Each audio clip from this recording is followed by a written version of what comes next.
Здравствуйте. Здравствуйте. Здравствуйте. Здравствуйте. Здравствуйте. Студентка-отличница 5-го курса БГУ Марина ждала свое жилье несколько месяцев. До сих пор жила с бабушкой в Брянске. Собственные квадратные метры получила в одном из новых домов на Флотской этого года. По решению суда мне должна была быть предоставлена квартира. Меня пригласили из Брянской городской администрации на разговор с Муратом Магомедовичем. По видеосвязи мы с ним общались, и я спросила, будет ли данное решение суда исполнено в срок. Он обратился к представителю из Брянской администрации, на что было отвечено, что квартира будет предоставлена. Все было в срок, больше не пришлось никуда обращаться, никуда жаловаться, просить. Все было исполнено.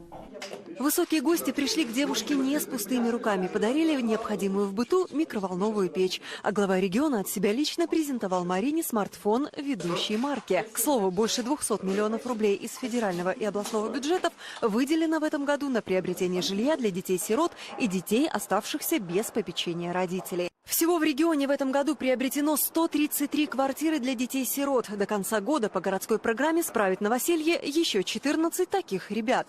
Заместитель полномочного представителя президента Российской Федерации в ЦФО Мурат Зязиков высоко оценил работу региональной власти в проработке этого вопроса. Очень много сделано, и вот очень много делается сегодня по как раз оказанию помощи детям-сиротам, и это очень важное направление, и оно и перед Богом, и перед людьми, и вообще это очень такое святое, то, что связано с детишками, которые попали не в простую жизненную ситуацию. И мы вот сейчас посмотрели, именины сердца очень, и девушка очень рада, Мария Сергеевна. Сейчас Марина Андреяшкина готовится доделать в квартире ремонт, и скоро она сможет окончательно переехать. Девушка надеется, что в ближайшем будущем новоселье смогут справить еще больше сирот.